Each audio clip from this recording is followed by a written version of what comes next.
मैं पीयूष मैत्रपाठी आज आपके सम्मुख पुनः रश्मिरथी के सप्तम सर्ग को लेकर उपस्थित हूं। रश्मिरथी के सप्तम सर्ग को शुरू करूं इससे पहले दो शब्द महाभारत कालखंड में कर्ण के वृतांत को लेकर कहना है कि पूरी महाभारत में देखा गया तो पूरी महाभारत का रियल हीरो अगर कोई था तो वो कर्ण था, जबकि कर्ण सूत पुत्र था। सूत पुत्र होते हुए भी कर्ण ने अपने बाहुबल, अपने संबल, अपने त्याग, अपने संयम के बदौलत पूरी महाभारत का में हीरो के तौर पर माना गया। कृष्ण कर्ण को तोड़ने फोड़ने अपने साथ मिलाने के लिए ऐसा कोई उपक्रम नहीं रहा जो कृष्ण ने या केशव जी ने ना किया हो, लेकिन कर्ण जैसा सच्चा मित्र शायद इस धरती पर यदा कदा ही कहीं किसी को मिले।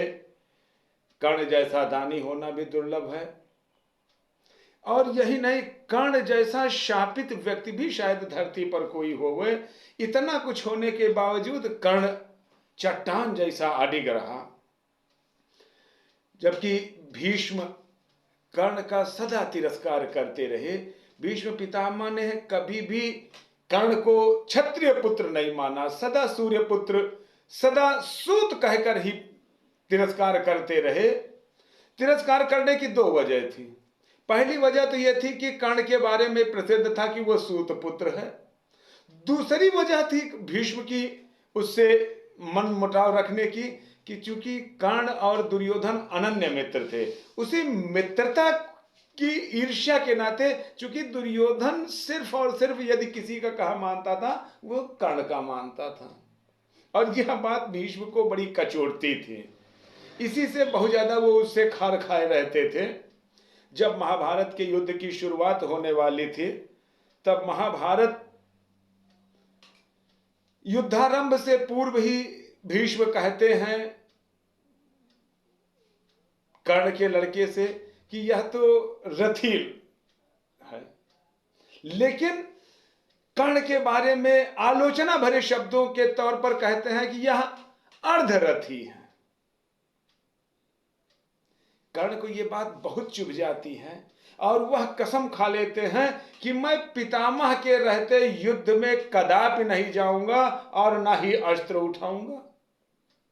कर्ण 10 दिन तक भीष्म पितामह युद्ध लड़ते रहे। युद्ध लड़ने के दरमियान कर्ण ने कदापि अस्त्र नहीं उठाया।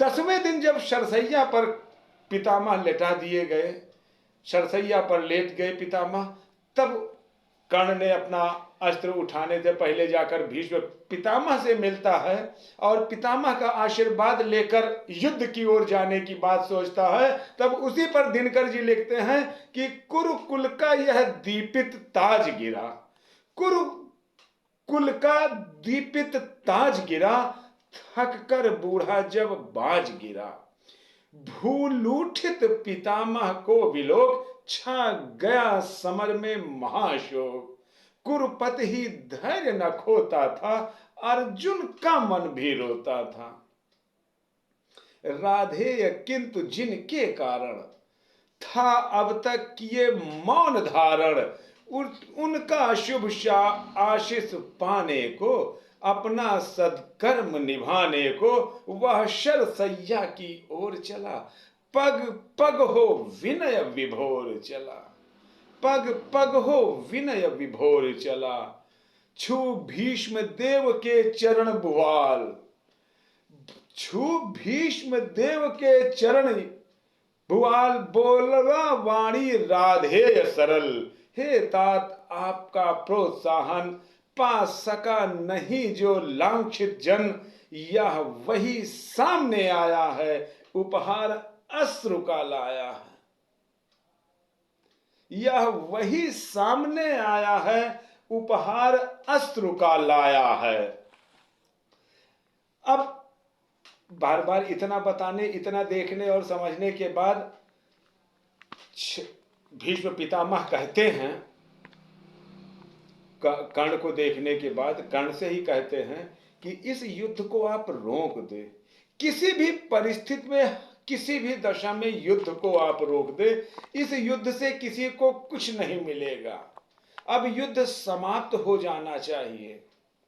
तब कर्ण अपने जोश में भरकर कहता है, इसलिए पुत्र अब भी रुक कर मन में सोचो, यह महासमर किस ओर तुम्हें ले जाएगा, फल अनब कौन दे पाएगा, मानवता ही मिट जाएगी, फिर विजय सिद्धि क्या लाएगी।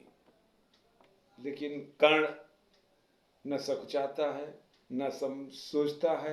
कर्ण अपने बाहुबल के आधार पर कहता है कि मैं समर तो करूंगा, समर मेरा काम है, समर की मुझे बड़ी दिनों से आस है, मुझे दुर्योधन का ऋण चुकाना है। उस ऋण को चुकाने के लिए ही तो मैं इतने दिनों से तत्पर हूं।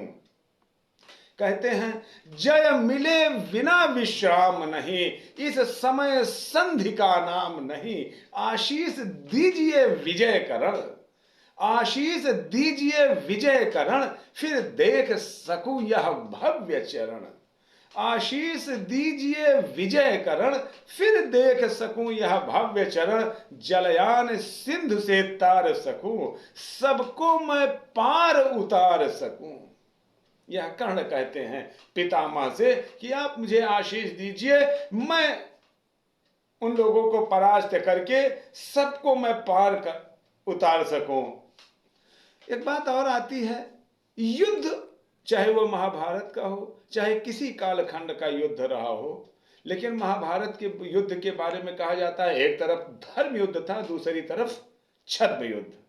लेकिन मेरा मानना है, या यही सत्य भी है, युद्ध युद्ध होता है, युद्ध कभी भी धर्म युद्ध नहीं हो सकता। जिसमें मारने काटने की बात हो वो कभी धर्म नहीं हो सकता।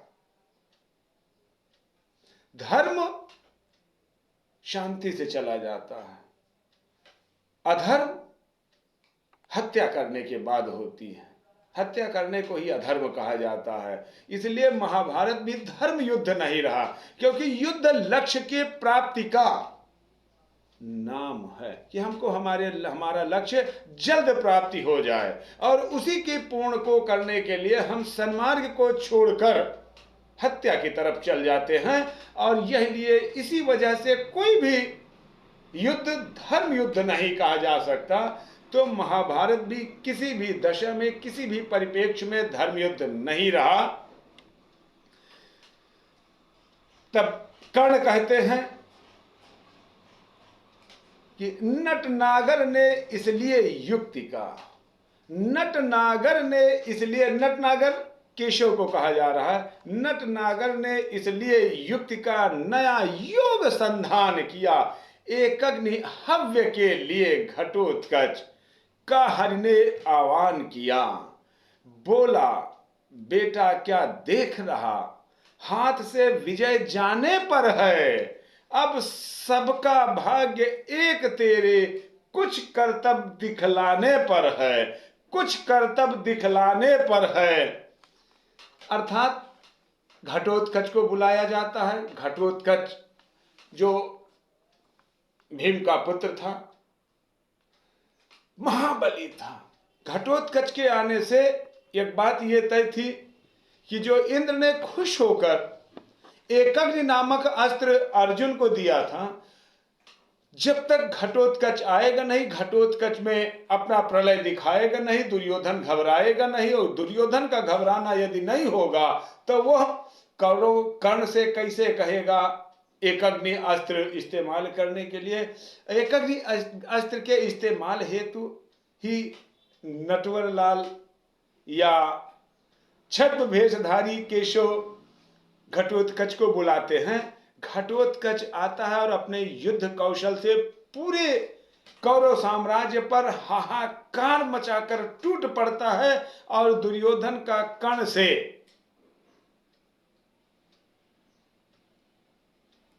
अंतिम में विवश होकर कहना ही पड़ता है कि आपको इस विपदा जो आन पड़ी है, मुझे तो पहले इस विपदा से आपको बचाना होगा। हे वीर बिलपते हुए सैन्य का, आखिर किसी विधि त्राण करो, अब नहीं अन्य गति आंख मूंद, एक अग्नि का संधान करो। आर्य का मस्तक है दूर अभी, आर्य का मस्तक है दूर अभी, अपनों के शीश बचाओ तो, जो मरण पास है पड़ा प्रथम, उससे तो हमें छुड़ाओ तो। जो आ पड़ा है उससे अभी हमको मुक्त करिए।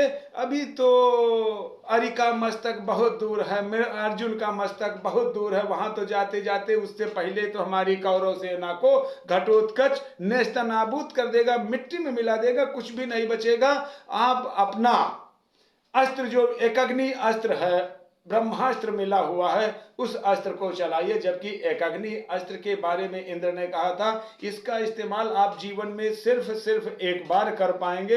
एक बार इस्तेमाल करने पर हाँ यह शाश्वत है कि इसका जिस पर भी इस्तेमाल होगा उसकी मृत्यु शाश्वत होगी, सत्य होगी।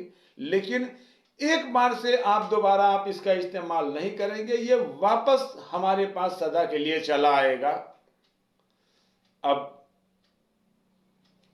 कर्ण ने दुर्योधन के कहने पर एकअग्नि का इस्तेमाल प्रयोग कर दिया।